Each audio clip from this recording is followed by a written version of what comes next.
Chapter 13. Indeed, Fitch's face darkened as if someone had stepped on it with a dirty shoe as soon as Jean's voice fell. He glared fiercely at the naive Han Shuo and said to Jean, "Master Jean, this audacious errand slave dared trip me, how can I not teach him a lesson?" Fitch rolled up his sleeves as he spoke and took out his gray magic staff, swinging it towards Han Shuo's forehead. Han Shuo breathed a sigh of relief when he saw that Fitch hadn't used magic and was only using the magic staff to hit him. Although Fitch was tall, he didn't have much strength. Han Shuo saw that the blow didn't have much force behind it and directly ignored it. He stood where he was and didn't dodge, only smiling foolishly. Slap.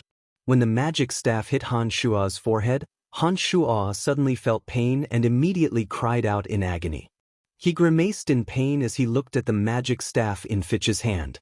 He hadn't thought that the seemingly wooden magic staff would be as hard and heavy as iron and stone. Han Shuo only felt his head buzz in that instant as a large, round bump appeared on his forehead. Damn it, why is this magic staff so hard and heavy? I've miscalculated. Han Shuo thought to himself as his head buzzed, and before he could react, he was hit on the forehead again. His head immediately sank and he fainted on the ground. When Han Shuo woke up, he found himself lying on a large, soft bed. The faint smell of medicine permeated the air. He reached out to touch his forehead and found that the two large bumps on his head had already subsided. Some kind of medicine seemed to have been applied on them, and they felt cool and comfortable. "You're awake." A pretty face suddenly moved closer. She had long, lavender, wavy hair, bright eyes, and white teeth. Her sexy red lips breathed a faint fragrance onto Han Shuo's face. "Master? Fanny." Han Shuo's heart skipped a beat as he exclaimed softly when he saw the pretty face in front of him. He then straightened his body and sat up on the soft bed, looking around. The room was 20 square meters in size and was surrounded by large cabinets that held all sorts of medicine bottles. There were also some skeletons of magical creatures to the side. The walls were covered in magical patterns and words, and there was a round black stone table in the middle that formed a simple magical matrix. With just a glance, Han Shuo knew that this was Fanny's lab. While Han Shuo was looking around, Fanny was also looking at Han Shuo in surprise. It was only when Han Shuo's head turned around and looked at her that Fanny stretched out her slender finger and lightly touched Han Shuo's forehead. She then exclaimed softly and said in surprise, The swelling has subsided so quickly. There's not even a drop of blood after being hit by such a heavy magic staff. How is this possible?" Han Shuo's heart skipped a beat when he was touched by Fanny's finger. His nose even greedily inhaled deeply, and a trace of a satisfied smile blossomed at the corner of his mouth as he smelled the delicate fragrance that came along with her finger. Han Shuo's behavior gave Fanny quite a fright.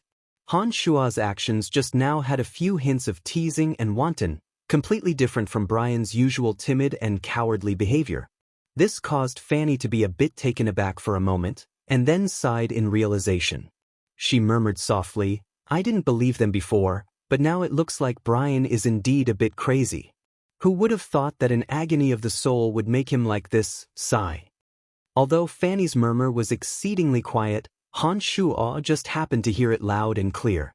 He laughed wryly in his heart, thinking that yet another person had really believed that he was crazy.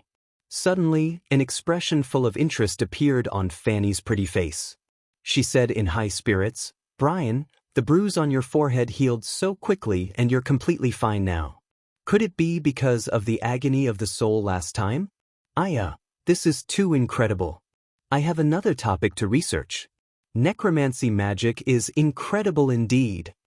Han Shuo could only smile wryly at her self-righteousness when he saw Fanny's face full of excitement as she frantically rummaged through the items. Right now, the impression that Han Shuo gave her was that of a crazy person. He naturally couldn't explain that his body's abnormalities were entirely due to practicing magical yuan. Fanny hadn't brought her glasses with her again today. Her slender, supple hands quickly rummaged through the magical items around her. After a while, she held a pale green ball the size of a palm in her hand and walked quickly towards Han Shuo, swaying her hips as she suddenly chanted an incantation. The The pale green ball abruptly lit up with a gentle green halo and was pressed against Han Shua's forehead by her jade hand. Strong magical pulses emanated from within the ball, and the pale green ball imprinted on Han Shua's forehead was like a magnet, drawing out a trace of mental strength from Han Shua's brain. The pale green ball suddenly flashed like a broken green light bulb. "Oh, this is incredible. Brian, you actually have mental strength in your brain. My goodness, what's going on? Could it be that the agony of the soul magic also has the effect of baptizing ordinary people with mental strength? This is too amazing." Fanny suddenly cried out, shock and astonishment written all over her face. It looked like Han Shua had mental strength in his brain, and the impact on Fanny wasn't small. "I've decided this will be my research topic in the future. If the agony of the soul doesn't turn people into lunatics and can still retain mental strength in the body, then wouldn't it be possible for an ordinary person to become a mage? Oh, this is just too amazing." Gurgle gurgle. At this moment, Han Shua's stomach protested with hunger. The excitement on Fanny's face hadn't faded yet, and she said to Brian in high spirits, "It's getting late, go back and rest. I'll look for you often in the future. I'll discuss this with the school authorities in a while, and we'll reduce your workload appropriately and increase your meals appropriately until I've successfully researched this topic." Han Shua couldn't help but feel overjoyed when he heard Fanny's words. He couldn't help but have wicked thoughts as he looked at the alluring Fanny. He thought to himself that luck really couldn't be stopped now that his workload had suddenly been reduced, his meals had increased, and he could even take the opportunity to get close to Fanny. It looked like Fitch's battle had done him a great favor.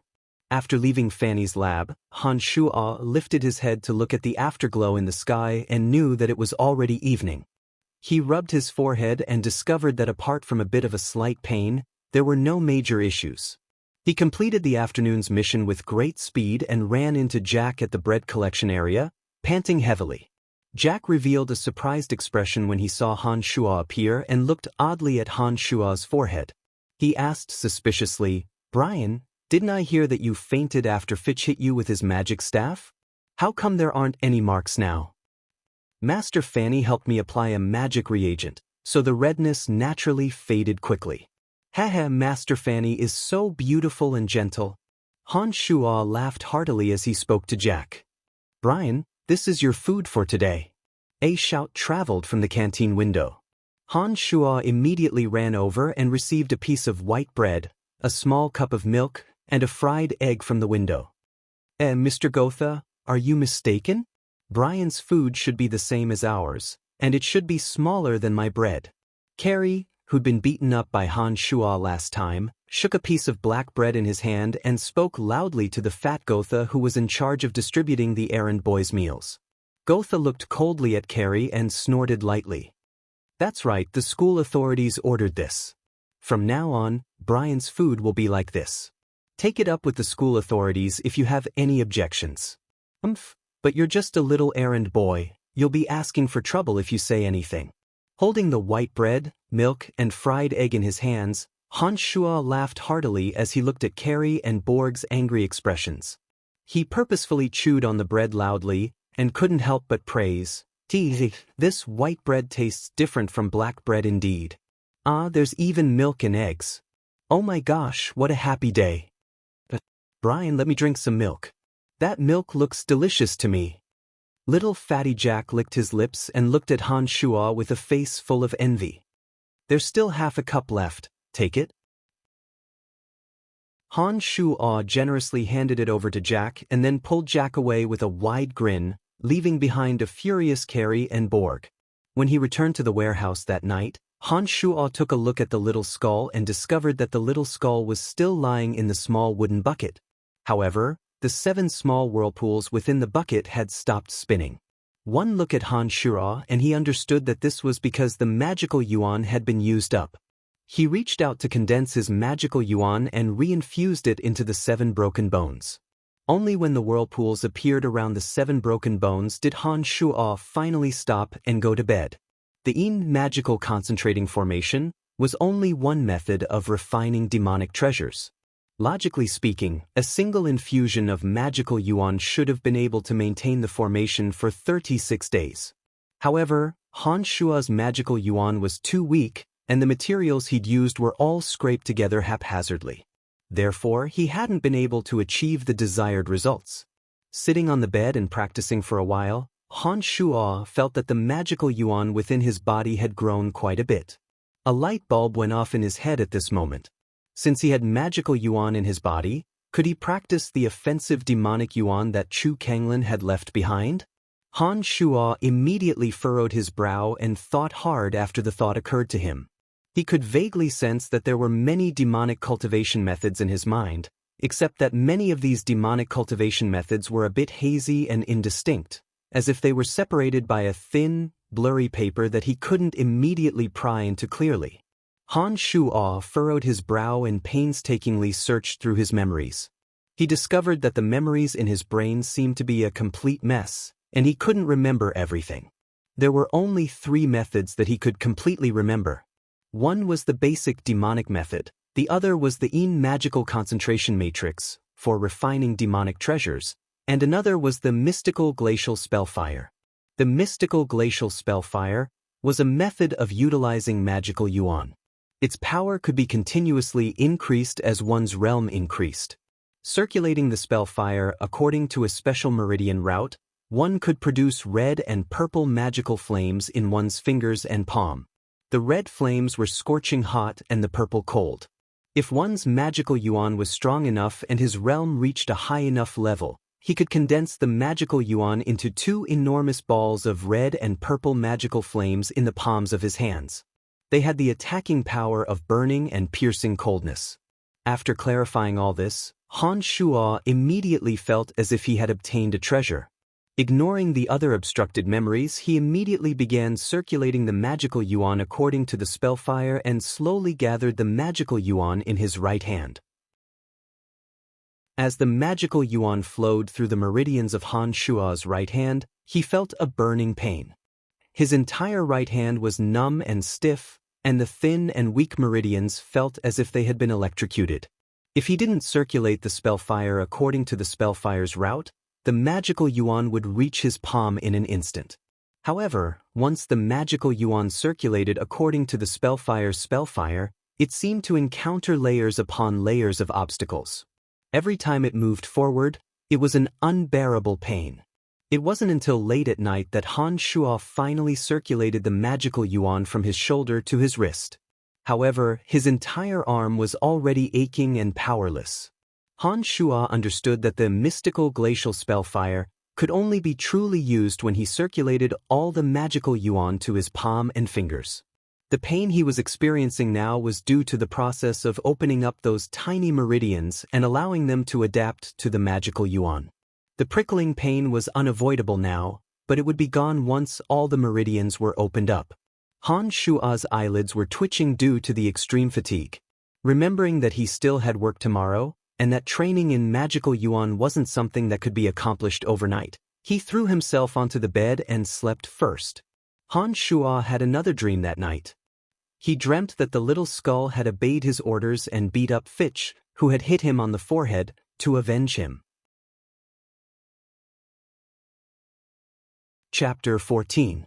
The next day, Han Shua was woken up by the impact of a heavy garbage bag. Han Shua, who had been in the midst of a beautiful dream, felt a heavy mountain pressing down on him. He hastily scrambled out of bed and rubbed his eyes to see that there was an extra heavy garbage bag on his bed. He immediately understood that it must have been someone who had thrown the garbage through the small window of the warehouse. As he cursed, he kicked the trash bag off the bed. With a plop sound, the trash bag rolled toward the door. Han Shua was just about to bury his head and go back to sleep when he thought that someone had thrown a garbage bag at him. This meant that it was definitely getting late. He pushed open the window and looked outside, discovering that the sun was indeed high up in the sky. He immediately sighed to himself that he must have overslept today because he was too tired from practicing demonic magic yesterday. He got up and was about to rush out of the door when he suddenly remembered the dream he had yesterday. In the dream, it seemed that Little Skull had helped him teach Fitch a lesson. Remembering that the dream had come true last time, Han Shua's heart jumped and he hurriedly looked towards the small wooden barrel. Inside the small wooden tub, the little skeleton's 2 dark hand bone rings were placed on the edge of the wooden tub. Its left leg bone was placed on top of its right leg bone, swinging back and forth, as if it was enjoying a sauna. It looked very carefree and relaxed. Han Shua couldn't help but let out a sigh of relief when he saw that little skull was still in the barrel. He muttered to himself for a moment, then got up and pushed the barrel under his bed. He used a garbage bag to block the bottom of the bed before opening the door and preparing for a new day of work. "Hey Brian, why are you only here today?" Jack was wiping the stone statues on the road and greeted Brian with a smile from afar. Han Shua looked around and saw that there weren't any students passing by on this road. He knew that class must have already started by now. He had woken up late today. "Oh, I was hit twice on the head by Fitch yesterday. My head was groggy, that's why I overslept." Jack suddenly chuckled lightly, taking pleasure in others' misfortune. He then sneakily moved closer to Han Shua and said in a low voice, "Brian, don't be angry. I heard from the students on the road this morning that Fitch was beaten up by that little skull with 7 wings who appeared last time. His face is swollen now." Han Shua. It turned out that yesterday's dream was real, but it was different from what he had imagined. This time, the little skull was much faster, and he had already finished his task. No wonder when he saw the little skull in the morning, the little skull's posture was obviously different from last night. "Hey, Brian, why aren't you saying anything? Are you too happy?" "Haha, I think so too. That black little skull is really powerful. After Fitch woke up, I heard that he only saw 7 little wings flapping before he jumped out of the window and escaped without a trace. Fitch lives on the 4th floor. It's incredible that he didn't break into pieces." Han Shua laughed dryly and felt a wave of satisfaction in his heart. He laughed it off and said, "Well done, I wonder who summoned that little skull to help me vent my frustrations. I've been so lucky recently." Nothing unlucky happened to Han Shua in the following days, and no one came looking for Han Shua to practice their magic. During these rare days of peace, Han Shua would arrive outside the necromancy class early in the morning and eavesdrop on Jean's lessons with a broom in hand. Fitch didn't know if it was because he'd been viciously beaten up by the little skull, but he didn't come to class these days. Instead, he eavesdropped on Jean's explanations of magic every day. Han Shua was suddenly enlightened about many things that he hadn't understood in the past after a few days of eavesdropping. When night fell, Han Shua first practiced the mystical glacial spell fire and circulated the magical yuan bit by bit to the 5 fingers of his right hand through the mystical glacial spell fire. He felt a burning pain every time, but Han Shua could already circulate the magical yuan until it was almost near his wrist these days. Han Shua continued to study the foundations of necromancy, as usual, and committed some of the parts that he didn't understand to heart.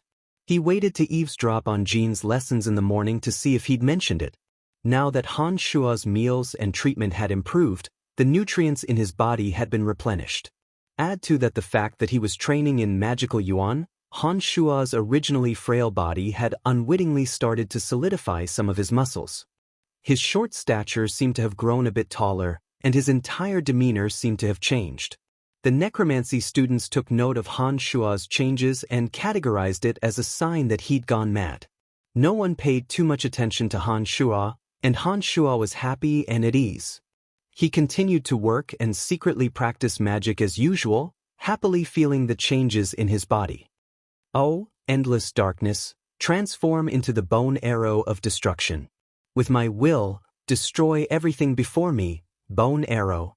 As the incantation was completed, a sharp bone arrow suddenly formed in the air and flew towards a straw doll in front of Han Shua under his fingers. However, the bone arrow suddenly changed direction midway.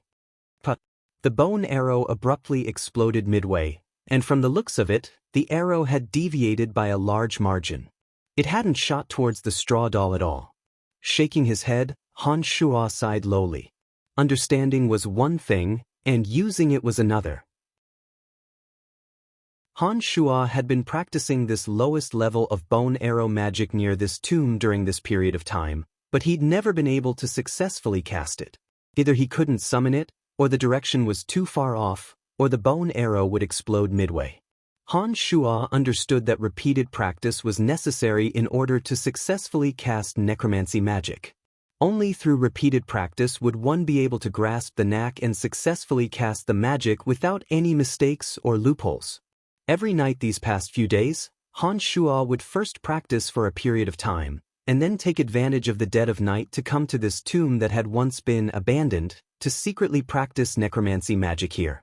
Little Skull held 2 bags of trash in his hands, and after throwing them away, he obediently stayed in one of the tombs, motionless. Just as Han Shuo was thinking about his incantation and hand gestures, as well as what went wrong with the use of his mental strength, he suddenly heard the sound of hurried footsteps coming from afar. Han Shuo's heart jumped, and he hurriedly hid in the pile of rocks next to the tomb. This tomb was very wide, and it was very quiet at night. Apart from Han Shuo occasionally coming over to throw away some discarded magical materials, very few people would come here. Of course, Han Shuo didn't want others to discover that he was secretly practicing magic here. Now that he heard the sound of footsteps, he naturally hid immediately. After a while, a tall, blue-haired, middle-aged man suddenly appeared in Han Shuo's line of sight. His clothes were dyed crimson with blood, and he was foaming at the corner of his mouth. He held a broadsword in his hand. His footsteps were unsteady, and his expression was anxious.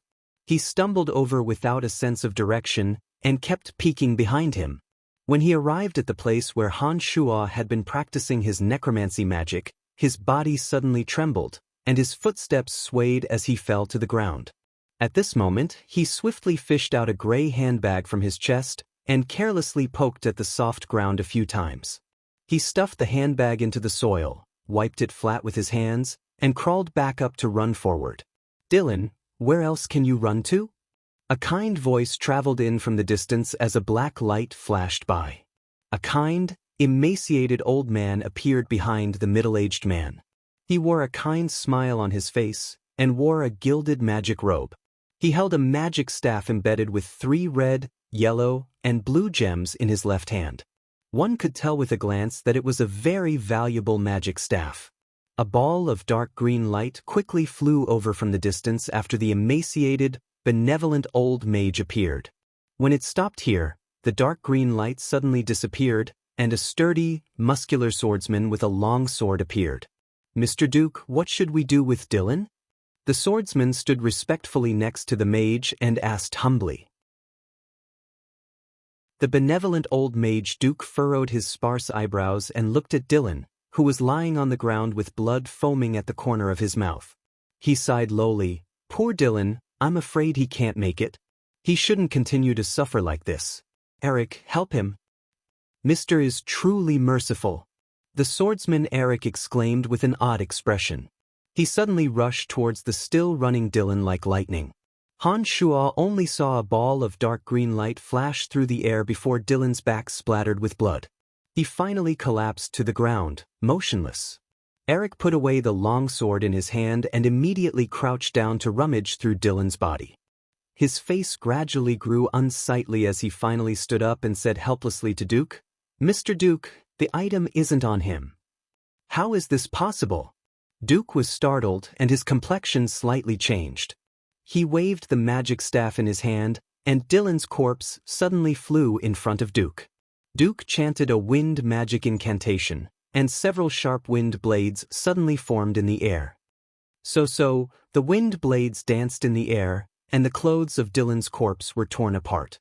Han Shuo hid behind the rubble and saw everything clearly. Eric's long sword had blossomed with a dark green light when he'd suddenly flown out just now. It was obvious that he was a senior swordsman. Such a senior swordsman was so respectful to Duke, indicating that Duke's identity or strength was even greater. This was the first time Han Shuo had seen someone kill someone. His heart was in a state of chaos and his heart thumped rapidly. "It really isn't on him." Duke frowned as he muttered to himself.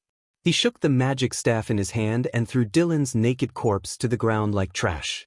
Duke shook the magic staff again and a strong mental strength rippled towards Han Shuo.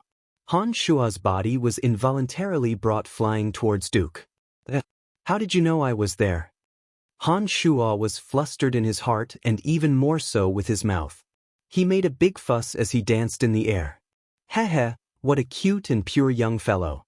Judging from your clothes, you seem to be from the Babylon Academy of Magic and Force, am I right? Duke looked at Han Shuo benevolently. As soon as he finished speaking, Han Shuo suddenly fell from the sky and landed on the ground. Yes, I'm an errand boy from the Babylon Academy. I'm here to throw out magical waste. I didn't see anything just now. It's getting late. You guys continue chatting, I'll be heading back first. Han Shuo stood up from the ground and spoke with a face full of innocence. He took 2 unhurried steps in the direction of the Babylon Academy of Magic and Force, then abruptly increased his speed and ran with all his strength. He thought that these 2's strange behavior might be disadvantageous to him, so it was best to leave as soon as possible. Heh, this young fellow is quite crafty. Eric, you see him off. Duke laughed softly behind Han Shuo and said benevolently. Han Shuo had already felt a strong gust of air rapidly approaching him as soon as Duke's voice had sounded. Chapter 15. Han Shuo understood in his heart that Eric must be rapidly approaching him with his sword in hand, wanting to kill him just like how he killed Dylan. This was because Han Shuo could feel the killing intent faintly approaching from behind. At this moment, Han Shuo focused his attention for the first time in his life. He didn't know if it was because of the magical yuan he was training in, but the current Han Shuo was not only extremely nimble, even his courage had grown. Otherwise, if it was according to his previous personality, there would only be fear left in his heart, and no other thoughts. At this moment, the magical yuan within Han Shuo's body circulated at a much faster speed than usual. As he ran, he felt that his entire body was filled with inexhaustible strength. Add to that the fact that Han Shuo was extremely familiar with the terrain, he turned left and right as he ran, and actually managed to shake off Eric by a distance. Eric was startled. He didn't seem to have anticipated that Han Shuo would run so fast. Seeing that not only was Han Shuo running fast, but he was also running in a tricky direction and was gradually disappearing from his line of sight, Eric's face couldn't help but turn cold. The long sword in his hand glowed with a dark green light, and he abruptly picked up a few large rocks along the way. Han Shuo ran further and further away, feeling that this run was very carefree. When he sensed that Eric's aura was getting further and further away, a sense of joy involuntarily arose in his heart. It was at this moment that the sound of something piercing through the air suddenly rang out. Han Shuo only felt his legs being struck heavily a few times. His knees immediately weakened, and he fell flat on his face in the midst of his rapid running. His face intimately came into contact with the soil, and he fell flat on his face. "Young man, my apologies," Eric softly called out apologetically. He raised the long sword in his hand, and a ball of dark green light abruptly lit up in the air, violently stirring towards Han Shuo. His mind was unprecedentedly clear. The magical yuan within Han Shuo's body circulated wildly, and his previously sore and powerless legs no longer hurt. Facing this fatal blow, Han Shuo pressed both his hands and feet to the ground at the same time, and with a ferocious push, he abruptly rolled to the left. Clang! Eric's long sword brought with it a dark green ball of light as it landed on the ground where Han Shuo had been lying, carving out a dozen or so well-proportioned cracks in the hard ground. It was like a chessboard, and each crack was a dozen centimeters deep. If Han Shuo had been there just now, he'd likely have been dismembered. I really didn't see anything. Don't kill me. Han Shuo dodged the attack and looked at the strange condition of the ground he was lying on earlier. He was immediately frightened out of his wits. He spoke with a bitter face as he hurriedly climbed up, looking like he was going to run away again. "Young man, I didn't expect you to be so agile. But you saw something you shouldn't have seen today. I'm very sorry, but I have to kill you." Eric shrugged and smiled helplessly. He then raised his long sword, and a few head-sized rocks suddenly flew up and fiercely smashed towards Han Shuo. Han Shuo was startled and dodged left and right with trepidation. While Han Shuo was dodging, Eric suddenly appeared behind Han Shuo without a sound and pointed his long sword slightly. A ball of dark green light suddenly fell into Han Shua's body. In an instant, Han Shua flew out and once again fell flat on his face. A bone-piercing pain seeped into his spine, and the magical yuan within his body madly converged towards his back, tightly wrapping around the ball of dark green light that had fallen into Han Shua's body. Phew! Why does it feel like I've lost a bit of my fighting aura? That's strange. Could it be that I've been too tired lately? Yes, that must be it. This kid runs quite fast. Good thing I've finally taken care of it. Just as Han Shua was about to continue running, he suddenly heard Eric mumble to himself. The state of Han Shua's body just now was exactly the same as when Claude's fighting aura had entered his body. The only difference was that Eric's dark green fighting aura was a bit more powerful, and the magical yuan within Han Shua's body wasn't able to completely wrap around it. Therefore, right now Han Shua's back was a bloody mess, and he looked quite horrifying from the outside. With a thought, Han Shua held his breath and lay there, not daring to move. However, at this moment, the little skull seemed to have sensed Han Shua's danger and seemed to be planning to rush over to save him. Perhaps it was due to the excessive pain, but Han Shua felt that his mental strength was unprecedentedly focused. In a split second, he issued an order for the little skull to stay where he was without moving. The grave that the little skull was in was some distance away from Duke. However, if the little skull climbed out of the grave and rushed over, Duke would definitely notice. Although he didn't know Duke's mage rank, Han Shua knew from his previous actions that he was very powerful. Naturally, he wasn't willing to let the little skull die in vain. Eric took a few breaths and mumbled a few words to himself. He grabbed Han Shua from the back of his robe and brought him to a broken grave. Without even checking the condition of Han Shua's body, he confidently threw Han Shua into the grave, as if believing that Han Shua was already dead. Thinking about it, Han Shua was only an ordinary errand slave. Naturally, he would die without a doubt after taking a blow from a senior swordsman. How could there be any accidents? After throwing Han Shua into the grave, Eric didn't continue to stay there. He directly went back the way he came. After a while, there was no more movement in the area. Han Shua's back was in extreme pain. At this time, he cursed Eric and Duke's entire family in his heart. He stayed in the grave and didn't dare to come out immediately. It wasn't until nearly an hour later that Han Shua endured the pain in his back and slowly climbed out of the grave. Stretching out his hand to touch his back, Han Shua felt that his back was a little sticky. Looking at the bloodstains on his hand, Han Shua secretly remembered this hatred. He planned to pay them back one by one in the future. Gritting his teeth, he carefully walked back to the previous place. Along the way, Han Shua was very sneaky, deeply afraid that the two were still there. It wasn't until after returning to the original place that Han Shua discovered that even Dylan's body had disappeared. It seemed that they had casually thrown it into a nearby grave. Summoning Little Skull from the grave, Han Shua cursed and left with Little Skull. In his heart, he cursed at his bad luck. It seemed that he should come here less to practice for the next few days. After walking to a certain place, Han Shua suddenly stopped. Looking at the ground beneath his feet, Han Shua suddenly remembered that when Dylan was running, he had fallen here and buried a gray bag under his feet. Duke and Eric seemed to have been searching for something on Dylan's body. Could it be the bag that Dylan had buried? Squatting down with a grin, Han Shua carefully pushed away the soft soil on the ground and took out the gray bag. It was heavy in his hand, and when he shook it, it made a crisp, ding sound. Looking at the style and quality of the bag, it was much better than the one he used. Pulling the string of the bag, Han Shua reached out and grabbed a few silver and copper coins. I'm rich. I'm rich. Han Shua knew that silver and copper coins were the currency of this world. Brian had been an errand slave for so many years, yet he had never received even a single copper coin. Looking at the few silver and copper coins in his palm, Han Shua couldn't help but laugh out loud. Even the pain in his back didn't seem to be that painful anymore. Voila!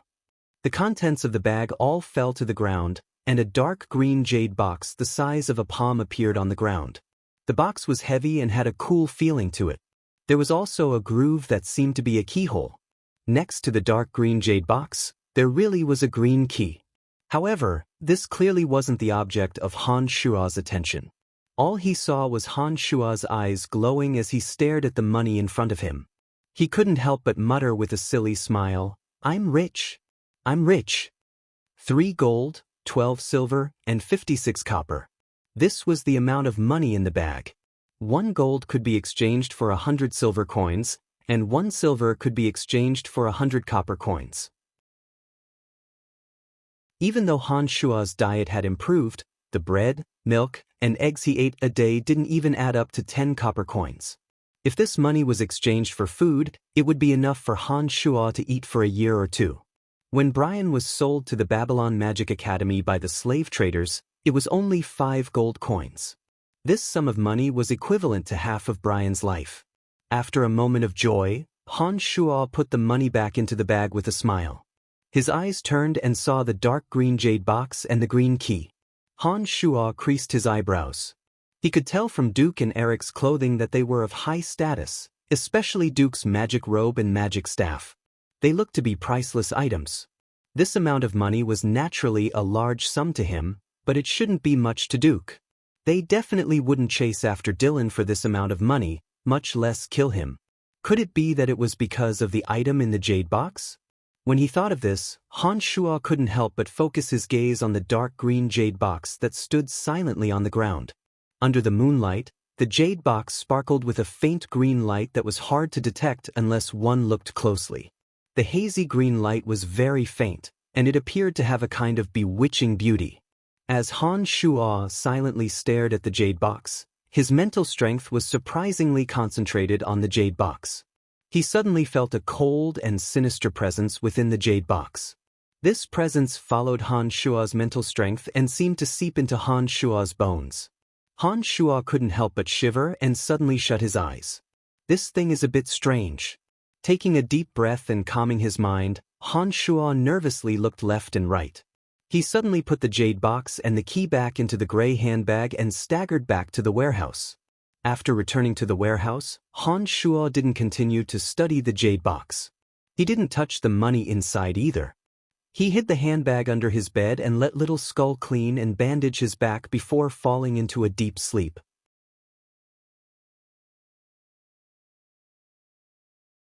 Chapter 16. Noon, at the training field of the Necromancy Magic Academy. Han Shua was sweeping on and off as he thought back to Master Jean's lecture on necromancy magic that morning. His brow was slightly furrowed and he was quite engrossed. A fat figure suddenly rushed in from the door and stopped in front of Han Shua. Jack was panting heavily as he said urgently, "Brian, it's bad, Carrie and Borg are coming to settle scores with you." Han Shua was a bit displeased that his thoughts had been interrupted. He frowned and asked when he saw Jack's panicked expression, "What's going on?" "These 2 idiots, Carrie and Borg. I beat them up last time, why are they looking to die again?" "I don't know, I'm not too sure either. I only heard that they ate something this morning and seem to be in a lot of pain. Their faces are all green and they're shouting that they're coming to settle scores with you. Lisa is also looking for you." Han Shua felt a bit of pain on his back, but it was much better than last night. The dark green fighting aura on his back was still wrapped up by the magical yuan. The dark green fighting aura seemed to be shrinking and disappearing bit by bit, making Han Shua feel a bit more at ease. "They're looking to die, don't blame me." Han Shua snorted coldly and tightened his grip on the broom in his hand, looking towards the door. Jack's expression was still anxious as he rubbed his hands and said urgently, "Brian, things are different this time. Carrie and Borg have found some helpers this time, and they don't seem to be the errand boys of the necromancy major. They're all tall and strong, you better run." "Damned Brian, how dare you plot against us? I'll show you what's coming today." Carrie's voice had already traveled in from outside amidst Jack's urgent urging. A group of people had already blocked the door to the training field by the time his voice had sounded. Carrie's and Borg's faces turned green. As soon as they entered, Borg let out an ugh, and suddenly hugged his stomach. His body convulsed and he spat out a mouthful of black liquid. His breath immediately emitted a bitter sour taste. When Carrie saw what Borg had vomited out, his already pale face turned even uglier. It seemed that his stomach was also in discomfort, He reached his hand into his throat as if he wanted to vomit something out, but nothing came out. Brian, what did you make Lisa refine for us to eat? You're the death of us. I'll kill you today. After vomiting for a while, Borg's body was a little weak. He held onto the door with one hand and pointed at Han Shuo with the other and said angrily. Smiling inwardly, Han Shuo couldn't help but be speechless. Last time Lisa had asked him why he'd suddenly become so nimble and strong, he just randomly spouted some nonsense to brush her off. Who would have thought that Lisa would take it seriously and actually brew out those disgusting things? It looked like she'd experimented on Borg and Carrie. No wonder the two looked like they were on the verge of death. No, I didn't. Han Shuo shook his head and said with a blank face, looking quite silly and innocent. Lisa already told us, how dare you deny it? I won't leave until I teach you a lesson today. Carrie shouted angrily and gestured to the helpers beside him. A total of 6 errand boys, including Borg, rolled up their sleeves and walked fiercely towards Han Shuo. Apart from Carrie and Borg, the other errand boys were from the Dark Major, but they were a bit different from what Jack had described them to be tall and strong. There were indeed tall ones among the 4, but the tall ones were all skin and bones. There were also some strong ones, but they weren't as tall as Han Shuo. On the whole, the tall ones weren't strong enough, and the strong ones weren't tall enough. Judging from their fighting strength, they probably weren't all that impressive. Clenching his fists, Han Shuo's expression was still naive. There was an irrepressible desire to vent in his heart, and it seemed that he needed to beat all of these people to the ground in order to quell this desire. This desire came abruptly and instantly flooded Han Shuo's mind, urging Han Shuo to act like a spell. Han Shuo's personality had always been rather passive, and he rarely took the initiative to offend anyone. He also didn't dare stir up trouble with too much arrogance. But if he were to fight them now, with Han Shuo's current strength and speed, he might make a big deal out of it. Han Shuo was a bit unwilling, but his rationality couldn't restrain it. This feeling was exactly the same as when he'd wanted to make a move against Lisa last time in the training fields. At that time, Han Shuo had abandoned his rationality and acted according to the desires of his heart. In the end, the fighting aura that Claude had injected into his body had been dissolved by the magical yuan. Now, the situation was exactly the same. The magical yuan on Han Shuo's back was still wrapped in Eric's fighting aura, and the desire in his heart was already extremely strong. Turning around to look at the shivering Jack, Han Shuo no longer had a trace of honesty on his face. His eyes were as sharp as blades, carrying a trace of gambler's fanaticism. Handing the broom in his hand to Jack, Han Shuo said callously, "Take this. Beat whoever dares to hit you." Pausing, Han Shuo pointed at the other sharp end of the broom and said faintly, "Use this sharp corner." Jack was stunned by Han Shuo's current appearance. He stared stupidly at the current Han Shuo, his legs trembling. Han Shuo was now displaying a calm and callous demeanor. There wasn't a trace of Brian's cowardice. Shoving the broom into Jack's hands, Han Shuo turned around.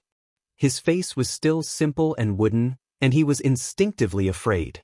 He said in a panic, Don't hit me. I'm hitting you." The group of 6 swarmed forward and suddenly exerted force with their fists and feet, aiming for Han Shuo's entire body. Clutching his head with both hands, Han Shuo first took a few steps back in fear. When he'd taken 3 steps back and arrived next to Jack, Han Shuo suddenly howled wildly as if he'd been provoked. He charged straight at the 6 like an enraged bull. Carrie was at the forefront. Seeing that Han Shuo had gone berserk again, Carrie, who'd been beaten up last time, felt his heart tremble. His right foot, which had already been lifted to kick, paused in midair and didn't dare land. However, just because Carrie didn't kick over didn't mean that Han Shuo would let him go. Han Shuo could already feel the magical yuan circulating rapidly in his back as he ran. It looked like it was already starting to digest the dark green fighting aura that Eric had left behind, just like last time. At this moment, Han Shuo only had one uncontrollable thought in his mind, and that was to beat down all the troublemakers in front of him one by one, dead or alive. Spreading his hands, Han Shuo grabbed Carrie's right foot in midair with lightning speed and lifted him up. Carrie flipped backwards in midair and landed with a plop. He grimaced in pain as his teeth made intimate contact with the ground. Traces of blood had already appeared at the corner of his mouth. The four who'd come to help Carrie and Borg were immediately startled when they saw Han Shua's ferocity. Their originally sinister smiles suddenly froze as their expressions became a bit odd. "Don't be afraid, he's just one person. There are 6 of us here, we can beat him to death with a flurry of punches." Borg straightened his neck and suddenly opened his mouth to speak.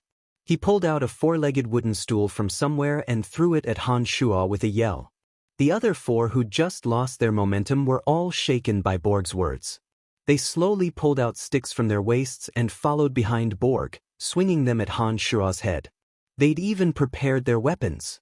Han Shua's eyes narrowed slightly as he saw that Borg's stool was about to smash into him. He suddenly exerted strength in his legs and dodged it. Bam!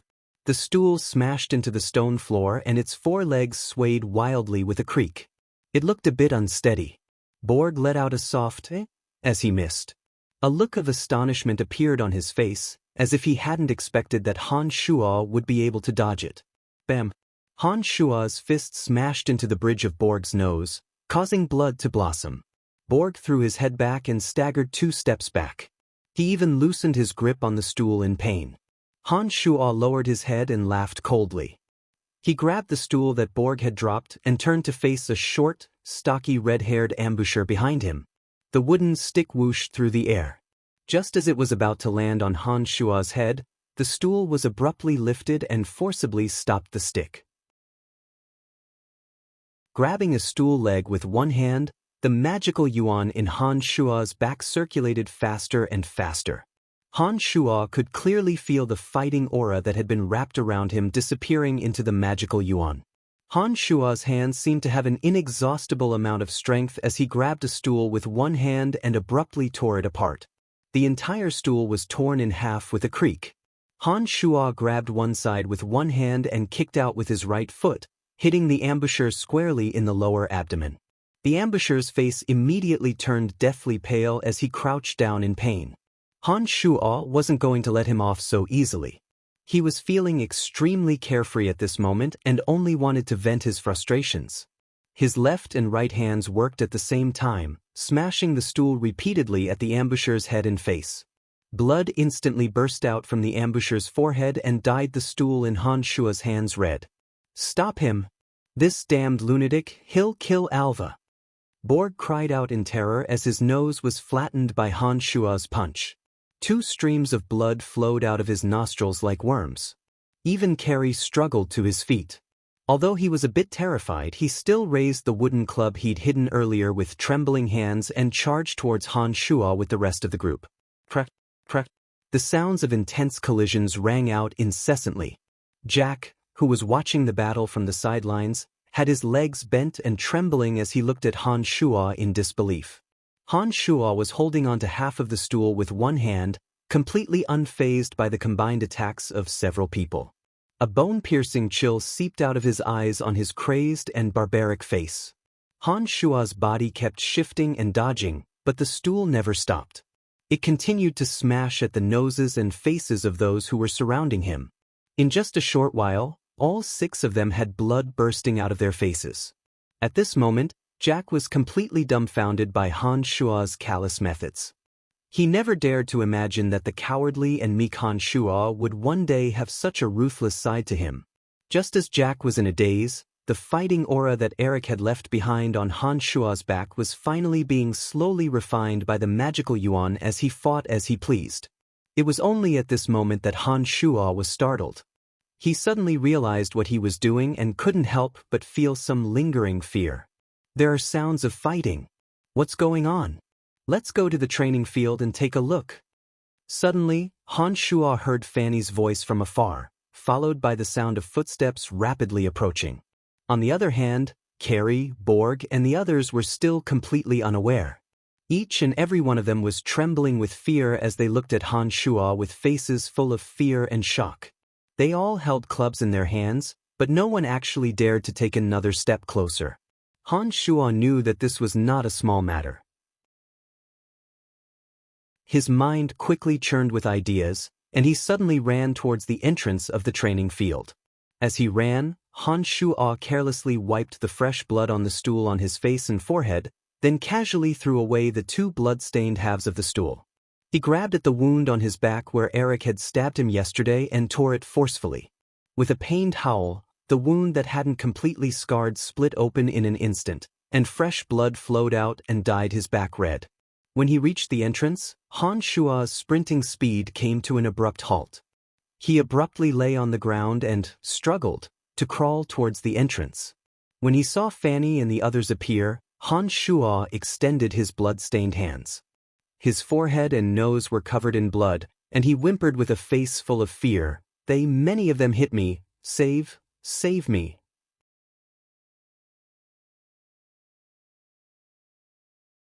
Chapter 17. Fanny panicked when she saw Han Shuo's pitiful appearance. Her long, slender, and beautiful legs moved quickly as she ran towards Han Shuo. Han Shuo screamed and looked at Fanny with a deathly pale face. He stammered in pain, Master Fanny, you stepped on my hand. Fanny was nearsighted to begin with and ran too fast in her panic. She didn't pay attention to what was beneath her feet at all. Add to that the fact that Han Shuo was lying on the ground with his hands outstretched in order to make it look real, and so it resulted in the current situation where he was being stepped on. Fanny was wearing a pair of tall boots with a long, thin heel. Adding to the fact that Fanny had a burst of momentum as she ran, she stepped on Han Shuo's left hand. The pain on Han Shuo's face wasn't fake at all, it was real pain that seeped into his bones. Han Shuo hadn't suffered any injuries in his fight with Carrie and the others, but now that he was stepped on by Fanny, he felt a bone-piercing pain. I'm sorry, Brian, I didn't see your hand reach out so long. Fanny was greatly shocked and hurriedly apologized. She then stepped on Han Shuo's left boot and hastily dodged in her surprise, quickly falling to the right. But the place where her foot landed just happened to be Han Shuo's outstretched right hand. Seeing that the sharp boot was about to harm his right hand, Han Shuo was scared out of his wits. He pulled his right hand back like lightning and wiped the blood off his face. He pointed at the dumbfounded Carrie and the others behind him and complained, They hit me. Fanny's face instantly darkened when she heard these words. Although Carrie and the others' faces were full of wounds, they had already wiped the blood off their faces when they heard that someone was coming and were afraid of being held accountable. It was just that in their panic, the blood had been smeared on the weapons they had thrown away. They had originally planned to swallow the bitter pill in silence and cover up the matter. Who would have thought that Han Shuo would be so vicious as to frame them after beating them up? Fanny's beautiful eyes were sharp as she stared at Carrie and the others. She discovered that although their clothes were disheveled, there were no traces of blood on their faces. There were, however, some traces of blood on the wooden rods in the distance. With just a glance, and then looking down at the blood on Han Shuo's face and back, Fanny had already wisely figured out the matter. Carrie and the others had joined forces to beat up Han Shuo, and the blood on the wooden sticks was the evidence. I will explain this matter to the school authorities. You people can just wait to be punished. So many people bullying a thin and weak Brian, I really feel ashamed for you all. Fanny looked coldly at Carrie and the others and said in a sharp voice, Master Fanny, it's not like this, he was the one who hit us. Jack, you saw it, don't you think it was Brian who hit us? Carrie was shocked and shouted in panic. On the other side, little fatty Jack's legs were still trembling. He had been shocked by Han Shuo's crazy actions.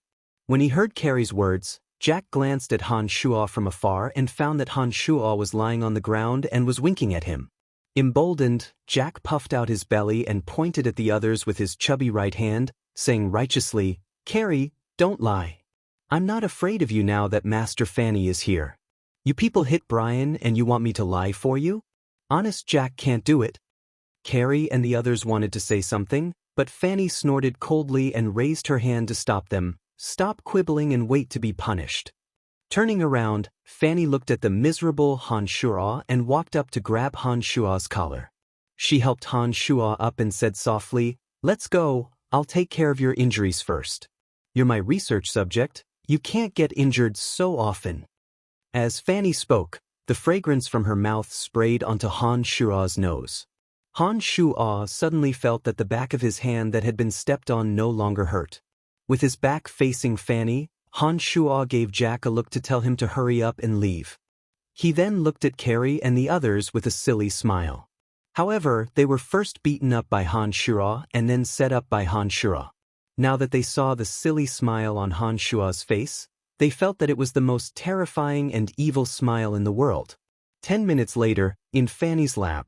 Apart from Fanny, the little witch, Lisa, also came to Fanny's lab with the excuse that she wanted to ask Fanny some questions. Along the way, Lisa looked at Han Shua with an odd look in her eyes, making Han Shua feel that something wasn't quite right. When they arrived at Fanny's lab, Fanny had Han Shua lie down on the bed and found a bottle of medicine. She was about to help Han Shua apply it when Lisa laughed lightly and snatched the bottle from Fanny's hands, chuckling, "Master Lisa, you don't have your glasses, let me help him apply the medicine." Fanny didn't mind Lisa's words and nodded, Yeah, that's fine. Help him treat his wounds and I'll find some gauze. I don't know where I put it." Fanny muttered to herself as she rummaged around the lab. At this time, Lisa held the medicine bottle in her left hand and dipped a drop in her right hand on Han Shua's back.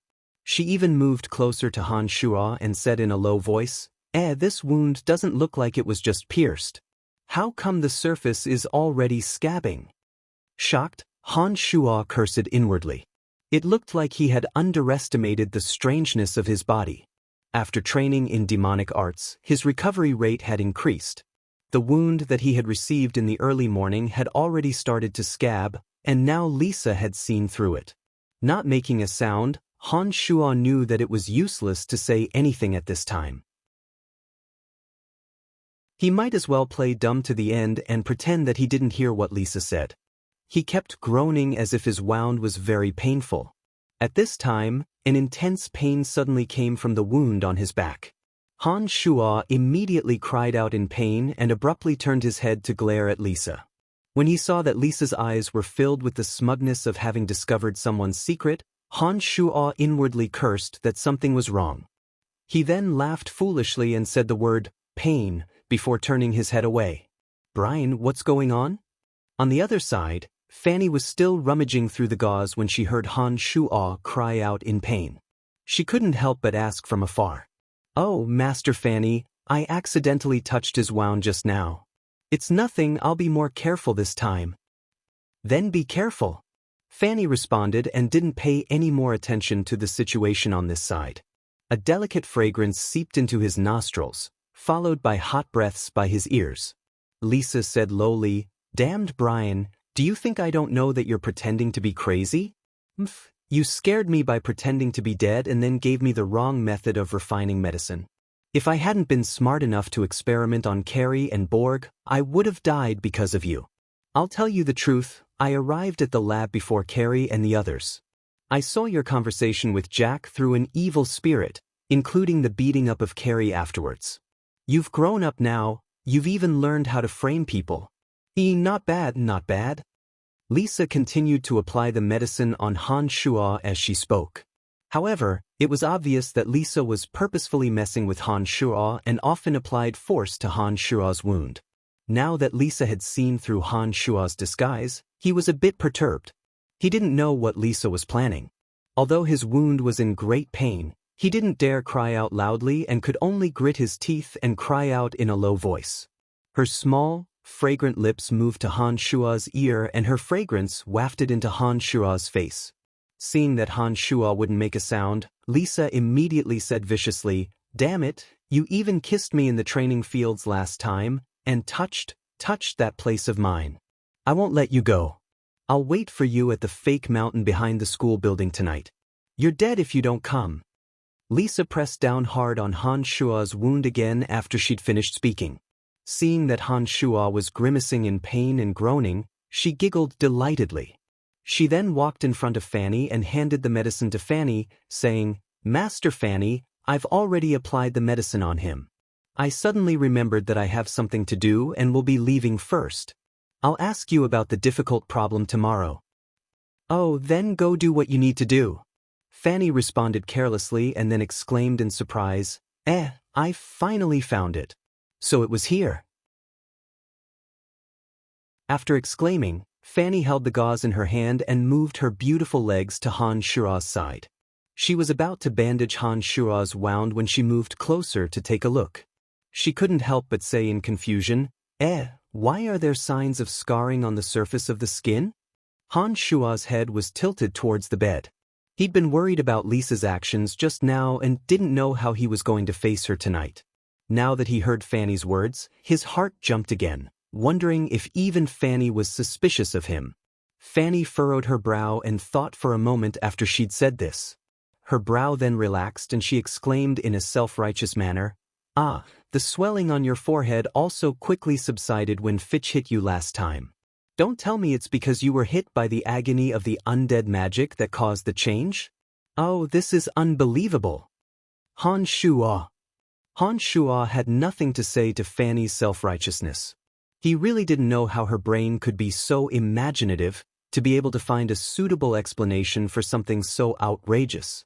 Fanny sighed to herself after she'd finished speaking and then started to bandage Han Shua's wound.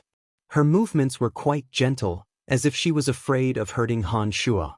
Han Shua sighed inwardly that Fanny's technique was indeed much better than Lisa's.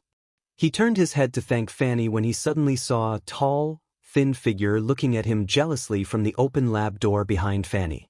The figure only disappeared in front of the door when he discovered Han Shua's gaze. It was Fitch.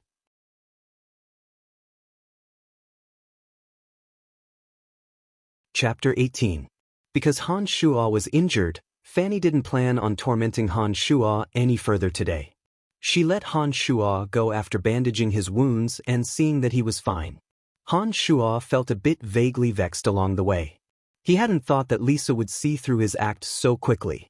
He'd caused her quite a bit of trouble recently, but she'd thought that he was a bit crazy and hadn't taken it to heart. Now that she knew that he'd been playing tricks on her, she was definitely looking for trouble. He didn't know how Lisa was going to deal with him when he arrived at the back of the school building tonight. Just as Han Shua was frowning and thinking wildly, he'd unknowingly returned to the warehouse where he lived. Just as Han Shua was about to open the door and enter, he discovered that Carrie and Borg were cowering in front of the door. These two had been beaten up the worst by Han Shua back in the training fields because they were the main conspirators. Both of them were now badly battered and their faces were a bit deformed. Han Shua's heart raced when he saw the two and he began to size up his surroundings. He wondered how many people were lying in ambush since the two had come so quickly for revenge. Han Shua narrowed his eyes after looking around and stared at the two without saying a word. He slowly walked to the side and came to the washing area. He picked up a hard rock and laughed foolishly. Do you still want to fight? Carrie and Borg both shuddered when they saw Han Shua bring back a rock. Carrie hurriedly said, Brian, please let us go. We know that it's our fault for offending you in the past. We won't dare do it again. Please let us go. Borg was also looking at Han Shua with fear on his face. With trembling hands, he took out 2 silver coins from his pocket and walked timidly to Han Shua. He handed them to Han Shua and pleaded, Brian, this is our sincerity. Please ask Master Fanny to let us go. Otherwise, the school will expel both of us. Our families are very poor, and we rely on our odd jobs at the Babylon Academy of Magic and Force to earn a few silver coins to survive. Please let us go. So it was begging for mercy. Han Shua casually threw the stone in his hand to the side. The naive look in his eyes faded away. He placed his hands on his shoulders and looked at the two of them leisurely. After a while, Han Shua smiled and said, I don't want these 2 silver coins. Borg and Carrie glanced at each other and then looked at the calm and unruffled Han Shua. They both knelt down on one knee and begged, Brian, please let us go. We won't dare do it again. Get up and talk, get up and talk. Han Shua hurriedly moved closer to the two and helped them up from the ground with a smile. He then said, I don't want the silver coins, but I'll ask Master Fanny to let you go if you agree to one condition. I won't make trouble for you in the future. At this point, how could Borg and Carrie not know that Han Shua had been playing the fool all along? Han Shua's cruel methods in the training fields had intimidated them to the point that they no longer dared to harbor any thoughts of revenge. The current Han Shuo had completely exceeded their imaginations. No matter what condition it is, we'll agree to it, Borg said hurriedly and looked fervently at Han Shuo. Nodding his head, Han Shuo looked at the two unruffled in the midst of chaos and said lightly, "In the future, the two of you will be more diligent in helping me with Aaron's missions. As long as you agree, I'll go plead for mercy on Fanny's side." "No problem, Brian, don't worry. We know what to do and will definitely complete your missions well." Carrie hurriedly agreed, as if afraid that Han Shuo would go back on his word. There were only 4 Aaron students in the necromancy major. If Carrie and Borg were really kicked out by the school authorities and no replacements could be found in a short period of time, then the missions that had originally belonged to the two would inevitably fall to Han Shuo and Jack. In this way, Han Shuo would no longer have any free time. This was naturally something that he didn't want to see. Now that Carrie and Borg had agreed to finish Han Shuo's tasks, Han Shuo would have more energy to do other things. What goes around comes around. Brian had always helped the two with a lot of extra work back then. Now that the tables had been turned, it could be said that he was indirectly helping the unlucky Brian take revenge. Seeing that the sky had already darkened, Han Shuo thought that it was almost time for his appointment with Lisa. He couldn't help but say a bit impatiently, all right, I still have to make a trip to the back of the school building. You guys can go back if there's nothing else. Be careful in the future and don't think that I'm crazy and stupid. If you dare reveal what happened today, I'll beat you up until you can't even recognize each other." When Carrie and Borg heard Han Shuo's chilling threat, they both hurriedly agreed. Han Shuo's merciless and ruthless methods had already left a deep mark in their hearts last time in the training fields, making it so that they didn't dare harbor any thoughts of revenge. Just as Han Shuo was about to leave, Borg suddenly thought of something and called out to Han Shuo, "Brian, when you get to the back of the school building, don't walk through the fake mountain. Lisa just instructed Carrie and I to set up 3 traps, including a net and a hole. She said that it's to test the intelligence of the summoned creature, so don't walk in by accident." Han Shuo was stunned and understood after a moment's thought. It looked like Lisa had long since prepared for this. She wasn't testing the summoned creature's intelligence, she'd prepared it specifically for him. "Where did you guys set up the traps? Tell me in detail so that I don't really walk in when it's dark." Han Shuo frowned as he spoke to Borg and Carrie. How would the two know that Lisa had set up the traps specifically to deal with Han Shuo? Add to that the fact that they had a favor to ask of Han Shuo on one hand and they were truly afraid of Han Shuo on the other. They hurriedly explained the locations of the 3 traps to Han Shuo in great detail. See you tomorrow. Remember to wipe down the stone statues along the way first. I want to sleep in tomorrow." Han Shuo casually instructed the two and walked towards the fake mountain behind the school building as if nothing had happened. At the corner of a fake mountain behind the dark major's school building, the little she-devil Lisa hid behind the fake mountain, a trace of a mischievous smile tugging at the corners of her lips. Her eyes sparkled as she looked excitedly at Han Shuo, who was gradually appearing in the distance. "That damned Brian, he actually dared to play the fool and play tricks on me. Not only did he scare me by pretending to be a corpse, he kicked my butt in the training field, and even gave me a disgusting refining recipe. See if I don't screw you to death this time." Lisa thought hatefully in her heart as she tightened her grip on the rope in her hand. The other end of the rope was tied in a circle and placed on the path that Han Shuo had to take to reach the fake mountain. As long as Han Shuo's 2 feet stepped into the circle, Lisa would pull with all her might and she would be able to immediately bring Han Shuo down. A large net had long since been spread out from a protruding rock in the sky, waiting for Han Shuo's legs to be bound. Lisa laughed coldly in her heart as she watched Han Shuo walk over in a daze. She only saw Han Shuo look left and right as he slowly walked forward like a thief. He said as he walked, "Lisa, where are you? Come out. I'm here. Come over, I have something to say to you. If you don't come, you're dead." Lisa snorted softly from behind the fake mountain. Han Shuo looked left and right as if he didn't know anything and walked towards the trap with the rope. Lisa's heart leapt with joy and she tightened her grip on the rope in her hand with some excitement, waiting attentively for Han Shuo's 2 feet to fall into the trap. Just as one of Han Shua's 2 feet was about to fall into the trap, he suddenly stopped and yelled out again, "Lisa, where are you hiding?" The trap was just a few inches in front of Han Shua's feet. Lisa almost couldn't control herself and was about to make a move as she watched Han Shua about to step into it. However, when she discovered that Han Shua had suddenly stopped, her heart abruptly trembled in her miscalculation. Just as Lisa relaxed and was about to open her mouth to reply, Han Shua's body that had just stopped abruptly took 2 quick steps forward and instantly passed through the trap. He walked forward and said in a daze, "Lisa, what the hell are you doing?" In this way, Han Shua's trap and rope had been easily evaded by Han Shua's sudden pause and instantaneous movement. A wave of dejection rose in Lisa's heart, and she cursed lowly with a huff, inwardly hating Han Shua's good luck.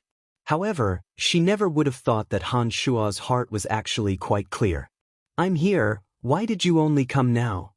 Lisa gritted her teeth in anger and revealed her hidden body from behind the fake mountain, grumbling as she stood there.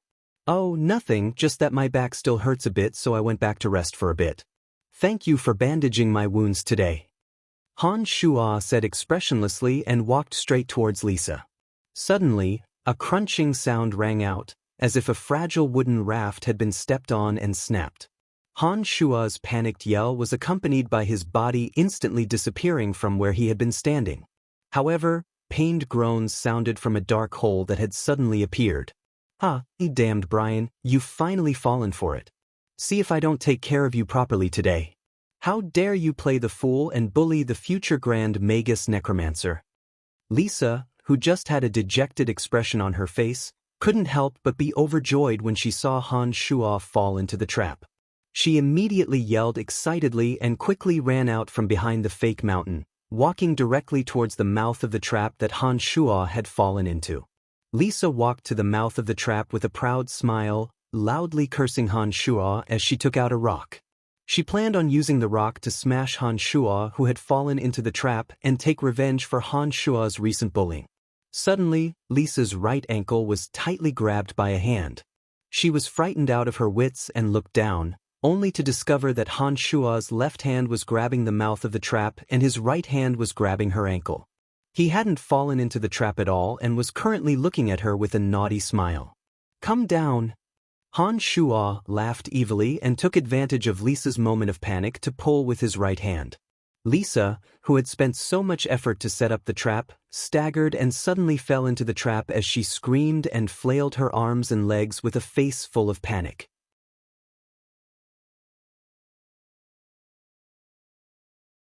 Chapter 19.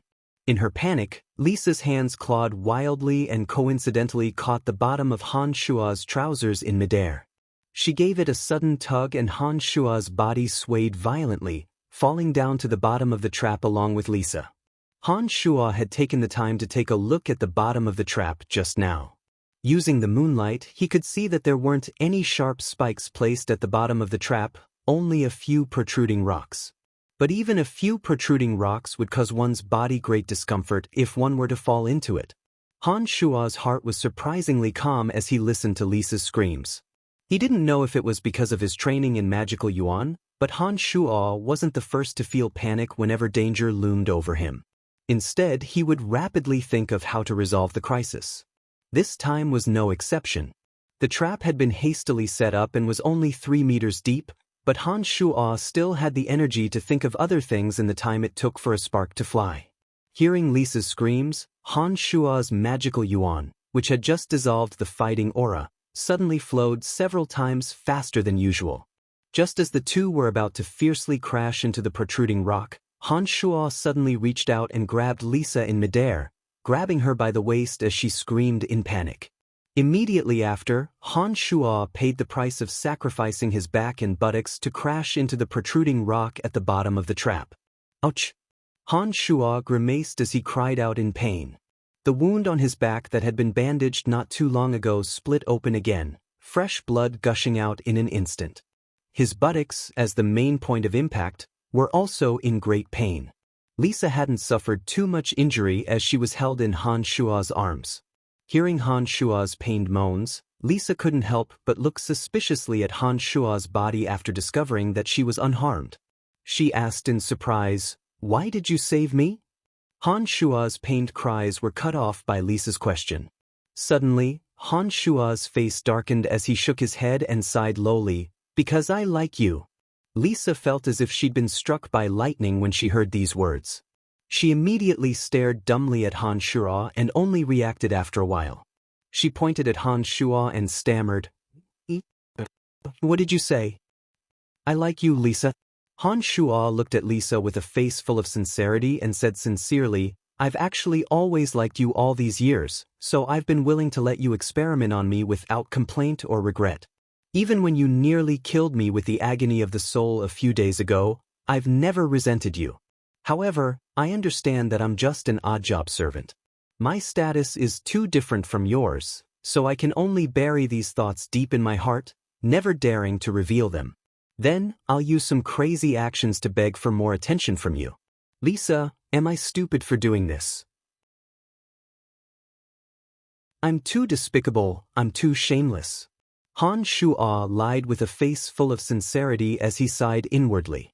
He didn't know if it was because he'd trained in demonic arts, or because he was evil to begin with, but had slowly revealed himself in this world without too many restrictions. Lisa was completely dumbfounded by Han Shua and stared dumbly at Han Shua, forgetting to speak. It wasn't until Lisa's hands moved blindly and touched a bare thigh that she abruptly came to her senses and stood up in a panic. She glanced at Han Shua and actually blushed for the first time, seeming a bit embarrassed. Han Shua started and immediately looked down, discovering that his trousers had been torn by Lisa when he'd fallen just now. Apart from his underwear, the lower half of his thigh was completely exposed. Lisa had been sitting on his bare thigh just now. Frantically turning her head away, Lisa's voice was a bit rushed as she shouted, "I don't care if you're telling the truth or not, I won't like you anyways. You're just an errand boy in the necromancy major, I'll never have anything to do with you." "I understand, Lisa.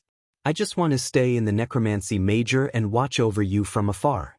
I don't have any other extravagant hopes. Now that I've said the words I've held back for so many years, my heart suddenly feels much more relaxed." Han Shua's voice was low as he spoke with a face full of sorrow and sincerity. I'm leaving. I'll let bygones be bygones, but don't be delusional. You're just an errand boy, it's impossible for us to be together." Lisa had her back to Han Shua and hurriedly spoke these words when she heard Han Shua's sincere confession. She immediately chanted an incantation and summoned a skeletal warrior, having the skeletal warrior throw down the rope she'd prepared to use on Han Shua. Han Shua understood in his heart that if a woman knew that a man was secretly in love with her, no matter how much she'd hated this person in the past, she wouldn't lay her hands on someone who was secretly in love with her. Lisa was indeed the same. Lisa wouldn't like Han Shua because of his words, but she would forgive Han Shua's previous actions because of Han Shua's words. She would even help Han Shua in future matters, because she believed that Han Shua was silently in love with her. Even if she would never like Han Shua, she would still be moved and affect her future actions and judgment. Seeing that Lisa was about to leave, Han Shua revealed a devious smirk with his back to Lisa. Shortly after, he said in a low voice, "Lisa, I can do anything for you. I've tried every possible way to find out that if you want your breasts to develop fully, you must drink more papaya milk, swim more, and massage both sides of your breasts when you shower. It's said that doing this will definitely help your breasts develop well." "Damned Brian, who did you hear this from?" Lisa held the rope and still didn't turn back to look at Han Shua. After saying this angrily, she paused and spoke again, "What's papaya milk?" Milk is fine too. 2 cups in the morning and night." Han Shua suddenly remembered that this world didn't seem to have papaya and couldn't help but hastily explain. Abruptly turning her head, Lisa glared fiercely at Han Shua and said angrily, "Shut up. You're not allowed to tell anyone about what happened today, and you're not allowed to tell anyone that you like me, or I'll kill you." After saying this, Lisa gave an order to the skeletal warrior above. The skeletal warrior pulled on the rope and pulled Lisa up. Soon after, a series of rustling sounds could be heard, and the surface returned to silence. Exhaling lightly, Han Shuo let out a carefree chuckle. He thought to himself that he really was getting more and more wicked. How could his lies be so smooth and untraceable? Now that Lisa had let him off so easily, it was clear that this method was surprisingly effective. Snickering, Han Shuo walked a few steps and saw that the rope that Lisa had left behind was still there. He reached out and tugged at it, discovering that the other end should be wrapped around the fake mountain. Han Shuo was overjoyed. He understood that Lisa must have lent him a hand in passing before she left. After grabbing the rope and climbing out, Han Shuo swaggered back to his warehouse. Letting the little skull rebandage his back, Han Shuo first practiced his magical yuan. He felt that not only had the magical yuan in his body grown a bit stronger, but it was also circulating a bit faster. After practicing the mystical glacial spellfire for a long time, the magical yuan could already circulate to his wrist. Han Shuo couldn't help but be overjoyed. Could it be that the magical yuan had digested the fighting aura that Eric had injected into his body? Han Shuo furrowed his brow as he thought to himself. He recalled Claude's performance after he'd been injured by Claude's fighting aura. Han Shuo slowly began to suspect that the magical yuan within his body had the ability to absorb fighting aura to strengthen himself. Why would the magical yuan that he was training have such a strange effect? Han Shuo couldn't figure it out after thinking for a while, so he didn't continue thinking about it. He then began to meditate and train his mental strength. As his mind went blank, Han Shuo suddenly felt restless as he was training his mental strength. He couldn't immediately enter a meditative state like he normally would, as if something in his surroundings was disturbing his meditation, as if it was calling him. This feeling was very strange. At first, Han Shuo didn't pay attention to it, but after being repeatedly disturbed in his meditation, he began to pay attention to this feeling. After Han Shuo calmed his mind and he immediately sensed that the thing that had disturbed his meditation seemed to be coming from under the bed, and there was only the bag that he had gotten from Dylan under the bed. With a thought, Han Shuo reached into the bag and took out the sinister dark green jade box. Feeling the cold air from within the dark green jade box, Han Shuo couldn't help but shiver. He began to carefully examine the green jade box. The thing that had interrupted Han Shuo's meditation was the dark green jade box in front of him. Han Shuo still didn't know what was inside the jade box. Han Shuo hadn't paid much attention to it last time, but now, in order to smoothly meditate, Han Shuo had no choice but to pay attention to this jade box. Picking up the green key, Han Shuo inserted the key into the groove in the jade box. After exerting force left and right, he discovered that he couldn't twist the key. He couldn't help but reveal a puzzled expression. The key couldn't open the jade box. Han Shuo was surprised and began to feel puzzled. Carefully recalling the situation from last time, a thought struck Han Shuo and he slowly focused his mental strength on the jade box. Suddenly, a cold air invaded Han Shuo's mind from within the jade box, causing Han Shuo's head to hurt. Forcefully enduring the pain, Han Shuo's mental strength was unprecedentedly focused. Even the magical yuan within his body circulated much faster than usual. Enduring the invasion of the cold air from within the jade box, Han Shuo tried to twist the key again. With a snap, the key twisted to the right and the jade box suddenly sprang open, revealing the item hidden within. Welcome to Legends of Cultivation, audiobooks, where we bring ancient fantasy to life through storytelling. Follow the rise of heroes who defy fate, unlock mystical powers, and battle across celestial realms. Our audiobooks are crafted for fans of Chinese cultivation novels, filled with battles, breakthroughs, and legendary artifacts. Subscribe and be part of an unforgettable journey into the realm of immortality.